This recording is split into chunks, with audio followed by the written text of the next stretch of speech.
Buenas noches, les saludo en nombre de la parroquia para continuar con nuestra enseñanza cristiana durante estos días de cuarentena, en las cuales pues es una manera que además de celebrar la Santa Misa con ustedes, de participar en los diferentes momentos de oración, también compartimos algún tema que nos sirva para nuestra edificación en la fe. Continuando con los temas sobre los frutos del Espíritu Santo, vamos a ver dos temas porque son sencillos de comprender: el fruto del Espíritu, la bondad y la mansedumbre. Y bueno, desde luego aquí podríamos empezar con algunas preguntas. ¿En qué pensamos cuando escuchamos las palabras bueno y bondad? La bondad que conocemos como fruto del Espíritu refleja lo que el mundo define como bueno. Estas preguntas creo que son muy importantes porque todos conocemos la palabra bondad, todos hemos oído hablar de algo que es bueno.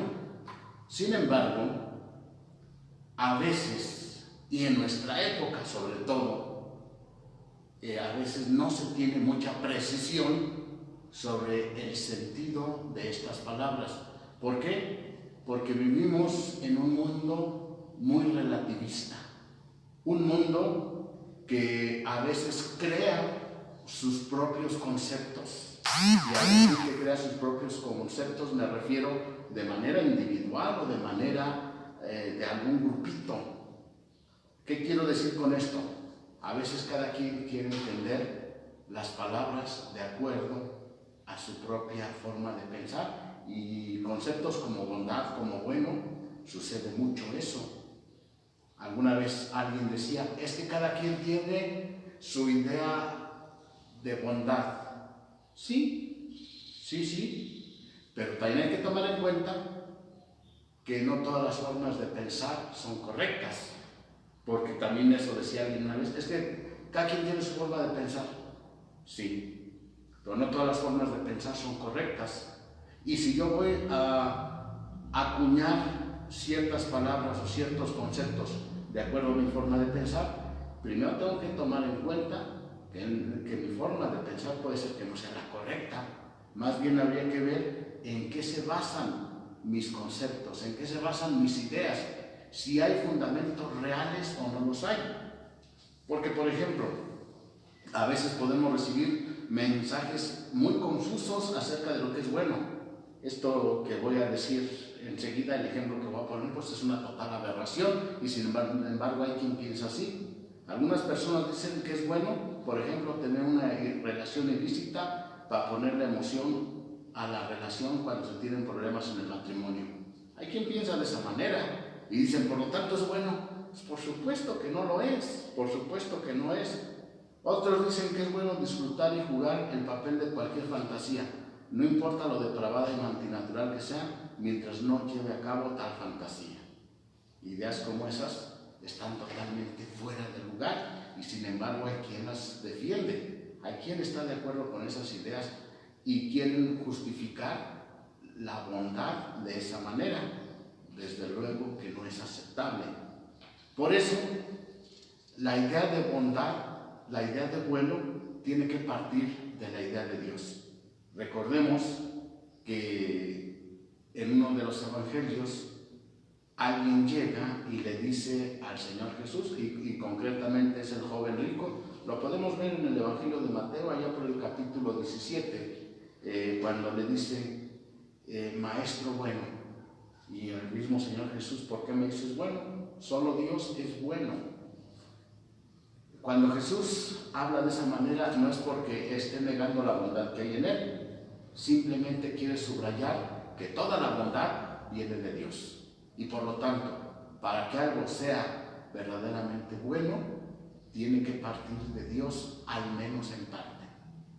Y esto del menos en parte sería mucho meternos en una larga explicación, pero bueno, aquí lo que me interesa hacer notar es cuando Jesús dice solo Dios es bueno, Él da a entender es que la bondad viene de Dios. Y por lo tanto, toda definición de bondad, para que de verdad corresponda, tiene que tener su fundamento en lo que Dios nos ha enseñado. Por eso vamos a ver los Salmos 33, versículos del 4 a 5. Porque recta es la palabra del Eterno y toda su obra es hecha con fidelidad. Él ama justicia y juicio, de la misericordia del Eterno está llena la tierra. De la misericordia del Eterno está llena la tierra. Dios quiere que la tierra esté llena de su bondad. Lo que Él considera bueno está claramente escrito en la Biblia. Sin embargo, desde la creación de Adán y Eva, la humanidad, influenciada por Satanás, ha decidido seguir su propia definición de bondad.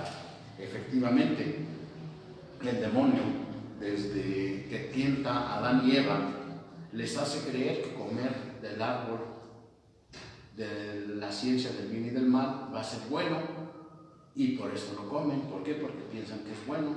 Y así el ser humano siempre, aun conociendo lo que Dios nos ha dicho, de repente se desvía y quiere interpretar la bondad a su criterio, a su estilo. Pensemos en las otras palabras que están asociadas con bondad en la Biblia, tales como verdad, rectitud, justicia y luz. En Efesios 5, del 8 al 10, se usan algunos de estos sinónimos. Porque en otro tiempo eras tinieblas, mas ahora sois luz del Señor. Andad como hijos de la luz, porque el fruto del Espíritu es toda bondad, justicia y verdad, comprobando lo que es agradable al Señor. La mayoría de las personas decide qué está bien o qué está mal, no basado en lo que Dios nos enseña, sino en actitudes, sentimientos o cualquier investigación parcializada que hayan hecho del tema. En Salmos 52:1 dice: la misericordia de Dios es continua.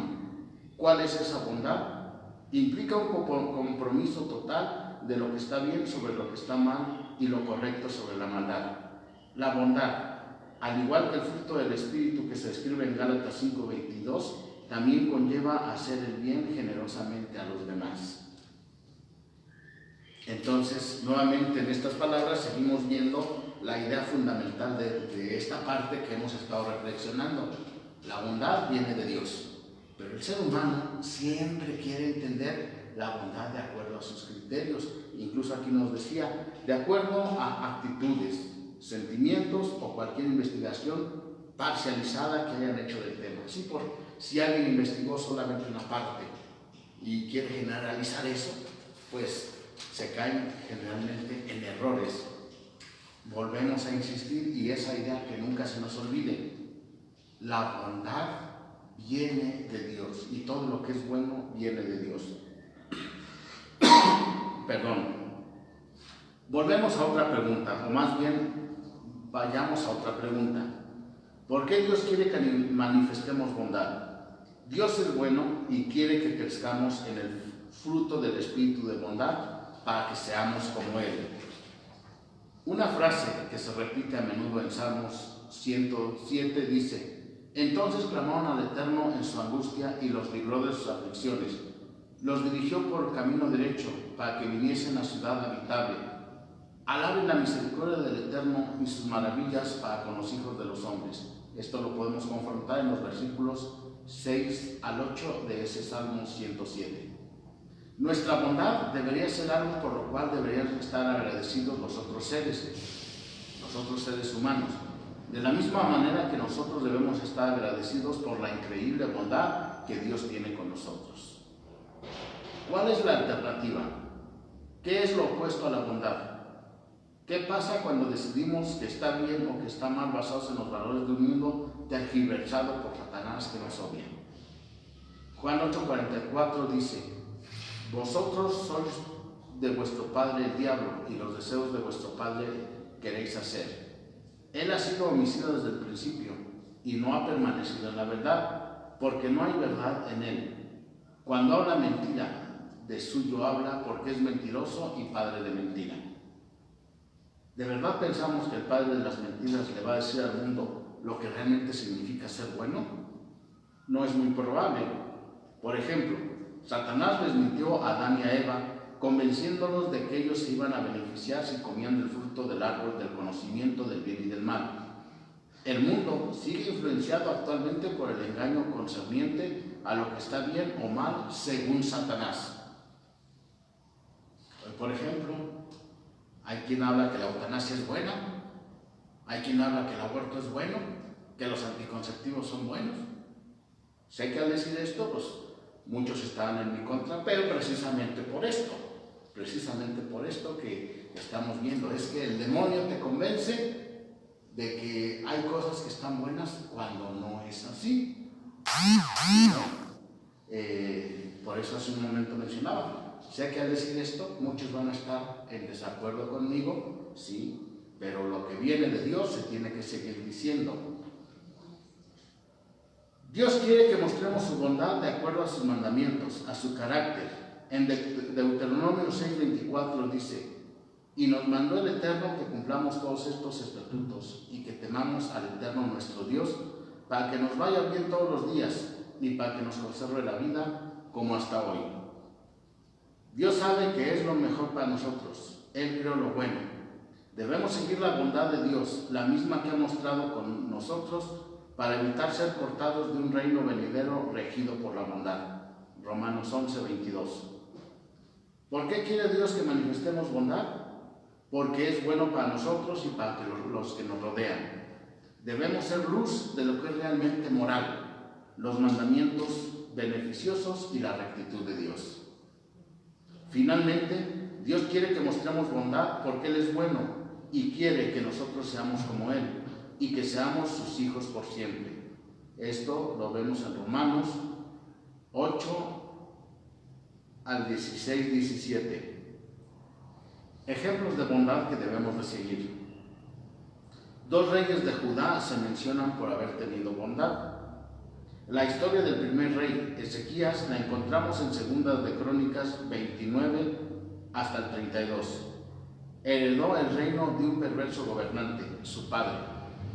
Tan pronto como empezó a reinar, Ezequías limpió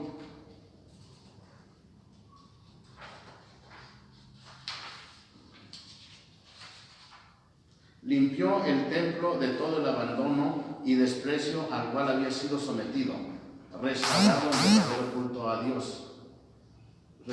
el verdadero culto a Dios. También guardó la fiesta de la Pascua, otro mandamiento de Dios que había sido descuidado. Sistemáticamente, Ezequías se fue deshaciendo de todas las horribles influencias paganas del territorio. También se enfrentó al rey más poderoso de la época, Sennacherib de Asiria, quien había ridiculizado a Dios y todo lo que él había dicho a su pueblo. El buen rey Josías, la historia la encontramos en 2 de Crónicas 34 y 35, siguió el mismo patrón de Ezequías. Él heredó el reino después de que 2 perversos reyes habían destruido lo que Ezequías había arreglado. Josías limpió el territorio de todas las terribles prácticas paganas. También encontró el libro de la ley y decidió seguirlo cuidadosamente.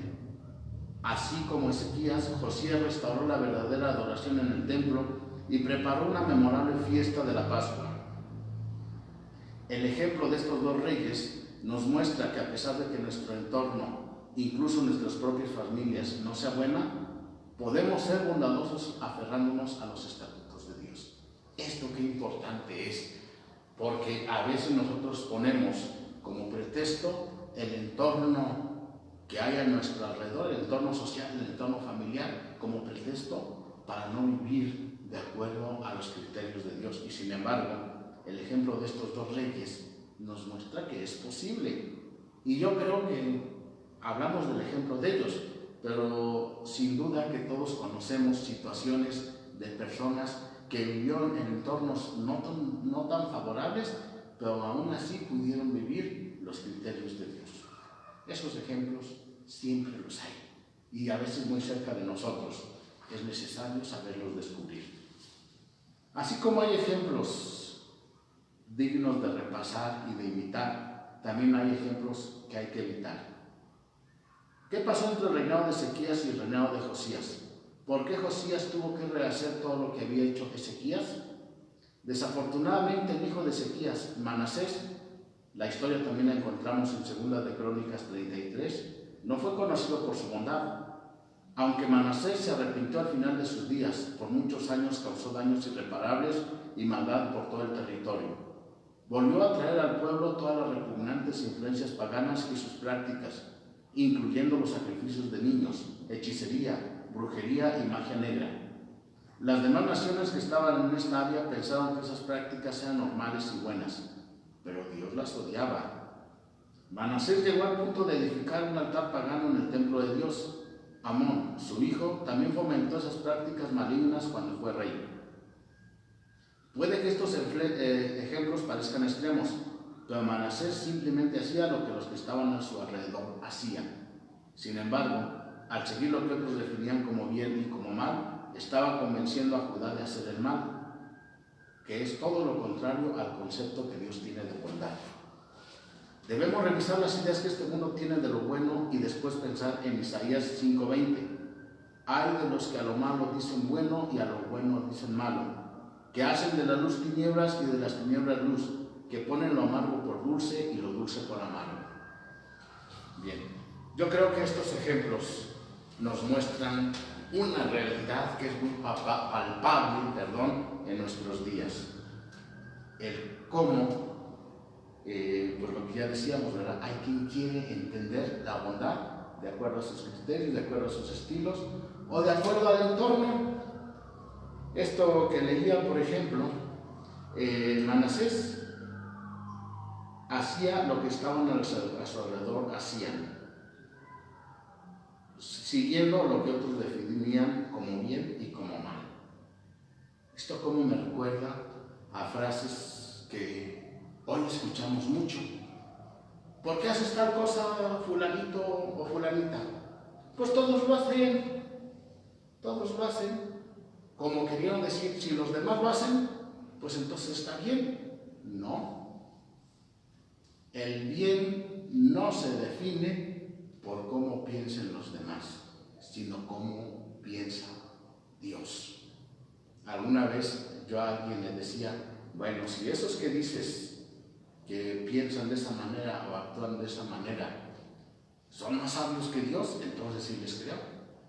Pero si no son más sabios que Dios, pues ¿por qué los voy a creer? ¿Y hay alguien más sabio que Dios? Pues por supuesto que no. Por lo tanto, eso de que es que fulanito esto, que sutanito, es que no podemos basar el criterio de Dios en lo que los demás hacen o dicen, cuando Dios ya nos ha dejado muy en claro el camino a seguir. Hagamos ahora un autoexamen de bondad, haciéndonos algunas preguntas. Son las siguientes preguntas. ¿Lo bueno que hago está basado en los estatutos que Dios tiene en la Biblia o en principios de esta sociedad y principios que yo he creado? Es precisamente lo que hemos estado analizando. ¿Lo bueno que hago está basado en los estatutos que Dios tiene en la Biblia o en principios de esta sociedad y de principios que yo he creado?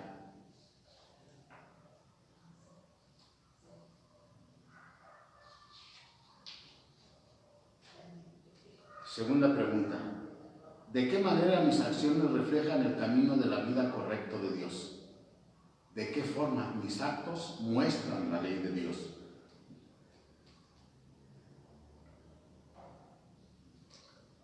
Siguiente. ¿Pensaría Dios que lo que voy a hacer es bueno? Si la respuesta es sí, ¿qué evidencia hay en la Biblia que reafirme esto?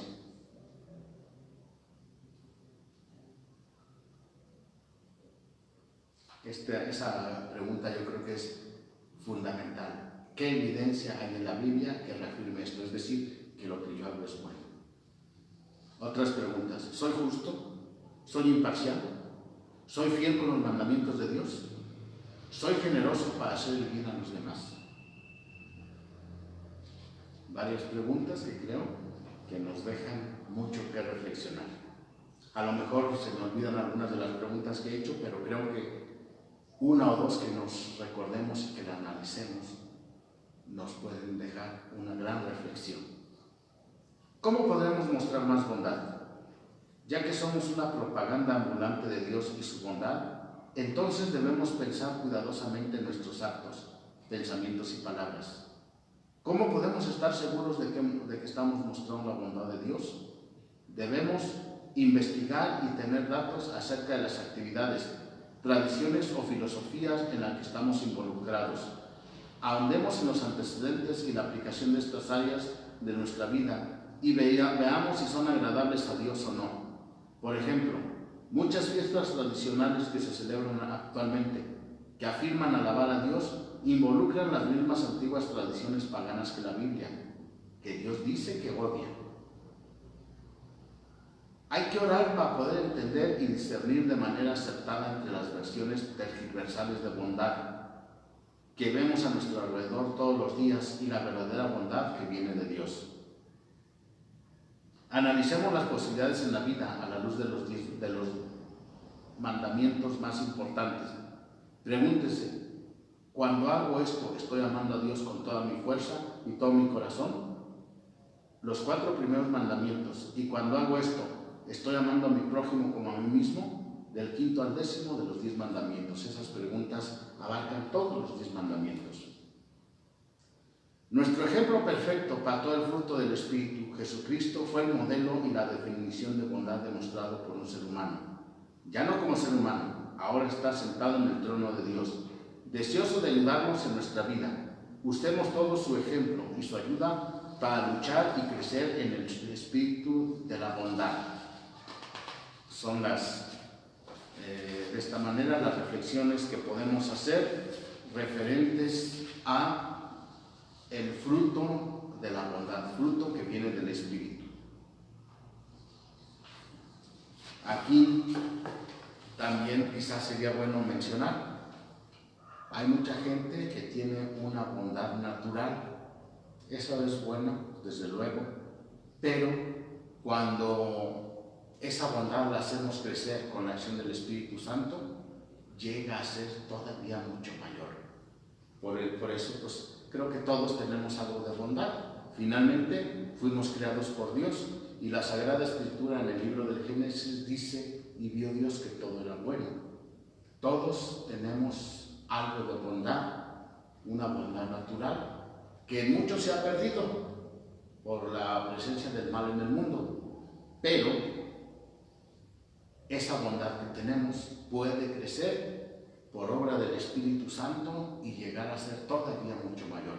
Por eso pidamos siempre que Dios nos ayude a hacer crecer esa bondad. Y esto lo digo también porque pues yo creo que todos hemos visto actos buenos en muchas personas, si no es que en todos, por esa semilla de bondad que todos tenemos, pero que la semilla crezca y que sea un fruto del Espíritu Santo. La semilla que tenemos, esa bondad que todos tenemos, todavía no es fruto del Espíritu Santo, es algo natural que tenemos, pero que llegue a ser verdadero fruto del Espíritu Santo. El otro fruto del Espíritu que vamos a mencionar hoy es el de la mansedumbre.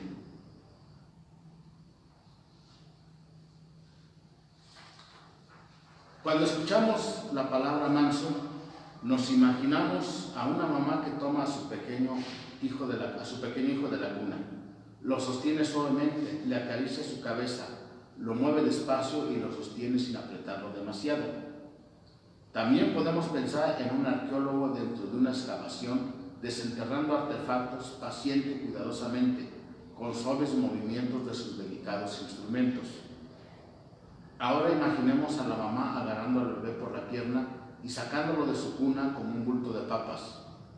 También imaginemos al arqueólogo tomando una pala y picando la tierra alrededor del artefacto sin ningún cuidado, aplastando el valioso vestigio de la historia. ¿Cuál ejemplo describe mejor la forma en que se trata a la gente hoy en día? El ejemplo de mansedumbre de Jesús. Jesucristo Incluso después de resaltar la hipocresía de los escribas y fariseos, explicó el espíritu de la mansedumbre y mostró cómo se sentía verdaderamente frente a aquellos que se oponían a él. En Mateo 23, 37 se lamenta: Jerusalén, Jerusalén, que matas a los profetas y apedreas a los que te son enviados. ¿Cuántas veces quise llamar a tus hijos como la gallina junta sus polluelos debajo de las alas y no quisiste? Tener estos sentimientos hacia otro ser humano es una muestra de mansedumbre. Cristo dijo en Mateo 11:29: Llevad mi yugo sobre vosotros y aprended de mí, que soy manso y humilde de corazón, y hallaréis descanso para vuestras almas. Esta conexión está presente en otras partes de la Biblia. El apóstol Pablo reforzó esta idea en 2 Corintios 10:1. Yo, Pablo, os ruego por la mansedumbre y ternura de Cristo. Yo, que estando presente ciertamente soy humilde entre vosotros, mas ausente soy osado para con vosotros. Pablo incluyó las palabras ternura y humildad conjuntamente con mansedumbre. Estas palabras ayudan a mostrar que la mansedumbre requiere de humildad, porque junto con el orgullo y sentimientos de superioridad vienen reacciones bruscas y de terquedad como las de un sabelotodo. ¿Qué es la mansedumbre? Es la actitud humilde y tierna de querer ayudar a otras personas en vez de querer ser superior a ellas. Esta actitud proviene de un espíritu de amor real por el individuo, teniendo una verdadera y genuina preocupación por su bienestar. Esta actitud se muestra en la forma en que pensamos de los demás y los tratamos y los que les decimos. ¿Por qué Dios quiere que mostremos mansedumbre? Filipenses 4:5 nos dice: que vuestra gentileza sea conocida de todos los hombres. El Señor está cerca. ¿Por qué quiere Dios que las personas con las que Él está trabajando se preocupen por pensar, actuar o hablar de manera gentil? Dios tiene todo el poder en el universo. Sin embargo, es muy manso con nosotros y Él quiere que nosotros aprendamos a ser como Él. Así, cuando Él nos dé poder, sabrá que no lo vamos a utilizar de manera cruel o imprudente. Como lo hemos visto, la humildad está directamente relacionada con la mansedumbre. Entonces, deberíamos saber cómo ve Dios la humildad. Deberíamos saber también cómo ve Dios la humildad. Santiago 4:6 y 1 de Pedro 5:5 dicen: Dios resiste a los soberbios y da gracia a los humildes. Citando a Proverbios 3:34. Dios rechaza el orgullo, incluyendo nuestras justificaciones orgullosas, para no ser mansos con aquellos que nos han ofendido. Han sido duros o simplemente pensamos que no merecen mansedumbre. Estas actitudes son orgullosas y nos llevan a dejar a un lado la necesidad de ser mansos. Dios nos quiere mostrar la misma mansedumbre que Jesús mostró con la mujer que fue sorprendida en adulterio. Juan 8, del 1 al 11. En lugar de estar llenos de orgullo y de manera autojusta lanzar la primera piedra al pecador, debemos seguir el ejemplo de Cristo de manera gentil, decirle a la persona que se vaya y no peque más. Este es un ejemplo de mansedumbre del cual Dios quiere que aprendamos. ¿Por qué? Hay varias razones.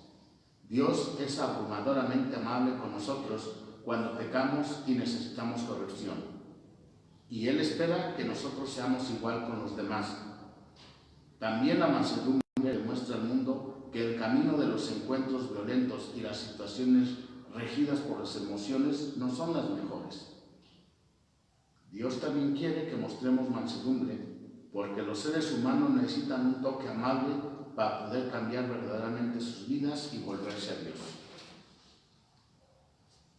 Un ejemplo de mansedumbre que debemos seguir. En Hechos 17 encontramos un ejemplo de cuán ingeniosa e interesante puede ser la mansedumbre. Cuando Pablo empezó su mensaje a los atenienses, tuvo muy en cuenta los antecedentes y la situación del pueblo con todos sus dioses. Empezó señalando que eran muy religiosos y después comentó acerca de un altar que había visto con la siguiente inscripción: al Dios no conocido, al que vosotros adoráis, pues sin conocerle es a quien yo os anuncio. Esta fue una manera amable de mitigar la idea de docenas de dioses y centrarse en el verdadero Dios. Aunque algunos se burlaron, otros quisieron escuchar más, incluso otros se unieron y creyeron. Imagínense que Pablo no hubiera sido amable en esta situación y hubiera dicho: pueblo de Atenas, han pecado gravemente con sus terribles dioses. Ustedes ignoran todo lo religioso. Oren por misericordia, pecadores malvados, para que no sean derribados como los impíos. ¿Hubiera tenido seguidores? Probablemente no. Pablo comprobó lo que dice en Proverbios 15:1. La blanda respuesta quita la ira, mas la palabra áspera hace subir el furor. Dos de los discípulos dieron un ejemplo de mansedumbre.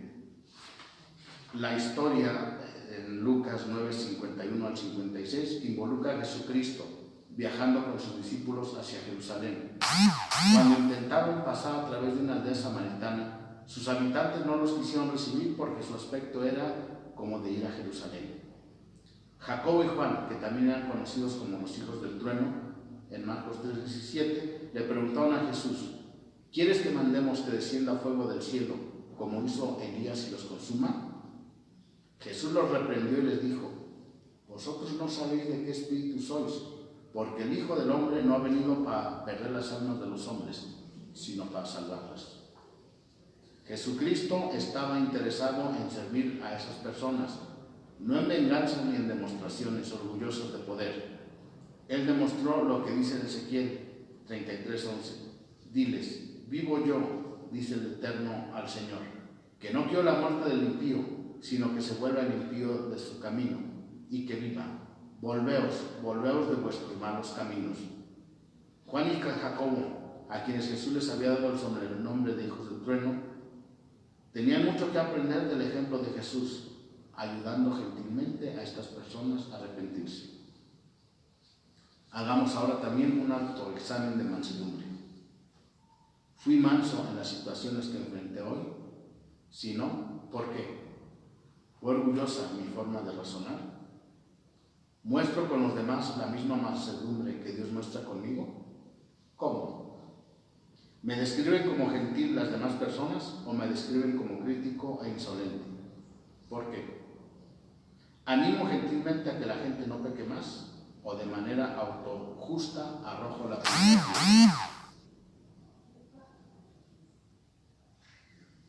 ¿Cómo podemos mostrar mayor mansedumbre? La mansedumbre, por lo regular, se asocia con algo débil, suave o no asertivo.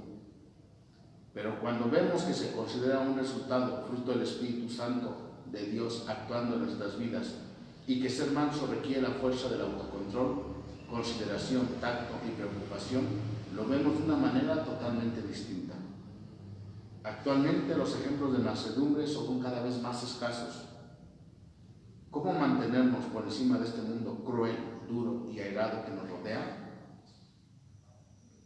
Después de un arrebato emocional o de vociferar, discúlpense cuanto antes. Somos seres humanos con emociones muy poderosas y esto nos puede pasar. Pero una persona mansa se dará cuenta que las cosas que dijo podían haber afectado a otras personas y pedirá perdón. Buscará corregir y alcanzar el autocontrol necesario para que los arrebatos no se repitan en el futuro. Recordemos la mansedumbre de Dios con nosotros. Lo más probable es que nosotros no quisiéramos estar en el lado que va a recibir nuestra mansedumbre, y eso es un problema. ¿Cómo quisiéramos que Dios nos corrigiera o nos hiciera caer en cuenta de algo? ¿De la misma manera que lo hacemos nosotros con los demás? En muchas ocasiones, probablemente no. Pensemos, ¿qué refleja nuestra actitud? Por ejemplo, cuando vemos a alguien haciendo algo malo, ¿estamos prestos a golpearlo? ¿O en lugar de eso, tenemos listo un cuaderno con ideas de cómo ayudar a la persona a superar el pecado? Teniendo estas situaciones en mente, a menudo nos puede ayudar a darnos cuenta de nuestra falta de mansedumbre y eventualmente nos va a ayudar a preferir un cuaderno o la Biblia en vez de un palo y duras palabras. Ser manso no significa que no debamos ser firmes con nuestras creencias, pero sí implica que debemos ser sabios y amorosos al expresar esas creencias a los demás. Dios muestra un amor firme y enseña duras lecciones a los seres humanos, pero siempre bajo la perfecta definición de mansedumbre. Ahora es nuestro turno. Que tengan buenas noches y Dios les bendiga.